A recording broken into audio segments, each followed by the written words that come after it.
Hey guys! So in today's video I'm going to be giving you some tips and tricks for basically your theory and driving. Bearing in mind I've only done my first ever driving lesson and that's all I've done, and I'm just reading through my theory book, so I'm just going to give you just a little couple mini tips that might help you throughout the way. I just want to say everyone's preference on this is different, but if I could have gone back and done my theory test when I was 16, I would have. So if you prefer doing your theory test before and not while you're doing your driving, then do that, because I actually didn't know at the time that you can do it at 16, and that's really kind of annoying because I really should have.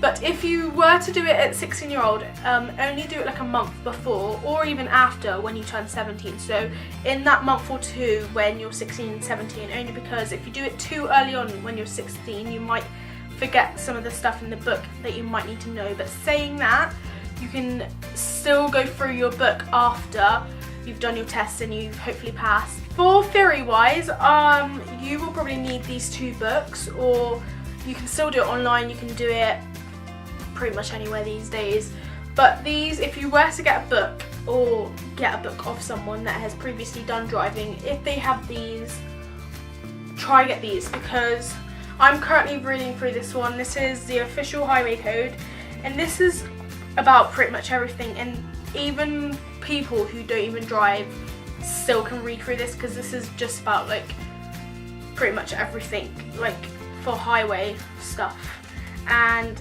it just tells you loads of stuff, and it's really useful, that one, for signs. And you have the main one. This is the official DSA theory test for car drivers. This is the actual book you'll probably need for the theory test. If you were to read a book for your theory test, make sure you just read through it slowly and clearly, and give yourself time before you actually do your theory test. Theory is an important stage and you need to do it, so at some point persuade yourself or make yourself do something to allow you to read a book. Or for example, get the apps. I'm sure there are plenty of apps out there. You can revise on an app, or you can even watch YouTube videos. There is multiple resources out there these days, and I'm sure there are tests, even like practice tests online, so you can even do that. Or on YouTube, I'm pretty sure there's loads everywhere. I don't need to name really anything because I know you guys will find them easily. But the way I also persuade myself, just a little maybe tip, I usually travel to college, and that way I take a train. My train journey is around 40 minutes in the morning, and sometimes it's delayed, so it gives me more time to read. But what I tend to do is I read my theory books. This one that I've started, I've been reading this on the train, and that has been the only way I can engage when I'm like in a situation where I can't do anything else. Even though saying that I'm reading my book and listening to music, but that's the way I can actually read through the book, and that might seem really bad for some people, but that's the only way I can engage it, and I know I can't find any other way, but that's how I do it. And I'm sure if you try it, or if you take the bus in the mornings to school, even if it's for 5 minutes, that 5-10 minutes you can revise and learn something new for your theory test. Also, if you are, for example, a type of person who likes reading books before you go to bed, read at least maybe half an hour, 15 minutes, an hour, depending on how long you can concentrate for. Read as much you can and then go to sleep, and that can maybe make you think about it more, especially like before you go to sleep, you're like thinking about it all in your head. You're like, ooh, so that does that and you need to do that. So don't just count on your travelling journeys. You need to do some at home, you need to do some instead of watching Holby City, Casualty, EastEnders, which is what I do pretty much all the time. So just replace that instead of that, and it will be worth it in the end, because driving is an essential thing you will need your whole life. So you need to do it properly, even I do. So driving wise, I have done my first lesson. I just want to say a couple tips and then I'll just say how it went. If you haven't driven a car yet and you have your first lesson coming up, or you're driving in a year or so, make sure hand-wise you don't go like that, like you don't turn the steering wheel very fast. Go gentle with it and then you'll get the gist of it, because then you'll know how far to go. When it comes to experience, you will know why. Like for example, I was driving and there was a junction I had to turn, and bearing in mind this is me driving, so I had to turn the junction, and I was like, I turned a little bit, I was like, it's not gonna turn enough, so I had to go quite a lot. But bearing in mind, saying that, when you're on a straight road and there's a little curve, you only have to do a little twist. But saying that again, every car is different, so you have to bear that in mind. But when you're in the actual car and when you're starting to steer, go gentle with it first. Pedal wise, for the foot brakes and the gas and the accelerator, whatever you want to call it. For the gas, the one thing I'm going to say is don't push down too hard. If you don't know how much you're pushing down, then you will go straight really fast. But in some situations it's alright, but you just need to know in what areas to go when, if that makes sense. Sure, and this is for everyone really, and I don't really know if this will actually change, like my own thought, I guess. But I was wearing trainers at the time, and my trainers obviously they have like a thick bottom, as most trainers do. And when I was actually putting the pedals down with my foot, I couldn't feel. There's a spider there. I'm gonna ignore it. I was wearing my trainers and I was pushing down the pedals, and I couldn't tell how far I was actually pushing down. Like I couldn't feel, was it like a lot, was it a little bit? I couldn't feel it, and I just kind of guessworked it.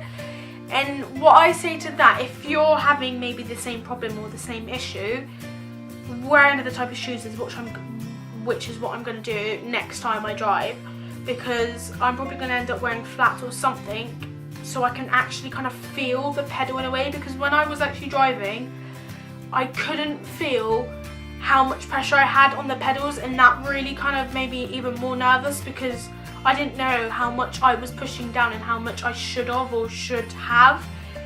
But that is again everyone's own preference, because it depends how you feel the pedals and how the pedals are.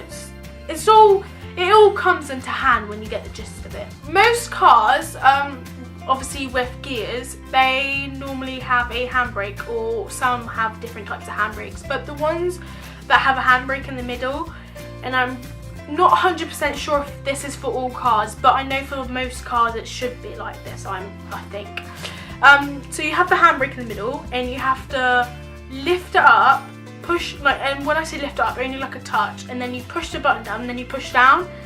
That really confused me at first, but when you're driving, you need to make sure you know how to do it, because if you don't, then you'll struggle to like start the car, because obviously before you start the car you need to put that down and then you'll move.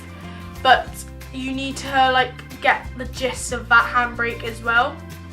Also, gear, you need to know what gear is what, especially when you're driving, because and I'm pretty sure every driving instructor will tell you to do this, but you need to practice the gears without actually looking at it. Make sure your height is at the correct position, because you don't want to be too lower down and not seeing everywhere. Your length of your legs basically. Make sure you're close enough to the pedals. You need to make sure you can take your foot all the way down for each of the pedals. Mirror wise, for the main mirror, I think that's what it's called, the lady for me said that it has to be the view of the back window of the car, like the back glass of the car. And when she told that to me, I was like, how is that gonna work? And then I actually did it. Like I moved the mirror around, and I was like, okay, now I can see like the center of the car. And this is obviously bearing in mind of your height again as well, and everything. Also side mirrors, just wanna check if you can see everything and you can see the side of the car. The blind spot, make sure you check your blind spot, because apparently when you start off your car, when you start moving, before you put your hand on your handbrake and put it down, you need to check your blind spot and then you move, because obviously you never know, someone could be crossing or there could be a bike. Thank you so much for watching. I hope you enjoyed this video. I hope you were able to get some tips and tricks from this video, and bearing in mind I've only driven once. I've only had one driving lesson, and I have only read through this book so far, and I just wanted to give little tips and tricks that I have found along the way, and I will probably give you more along the way as well. But I hope the best of luck for all you guys are driving, because I know a couple of people are actually currently driving right now, or are doing their theory, or maybe have their test coming up, I don't know. But for any of you who has got their tests coming up for either theory or driving, good luck for that, and I'm sure you'll be fine. Just make sure you have practice loads before for either one. Thank you so much for watching again. Goodbye!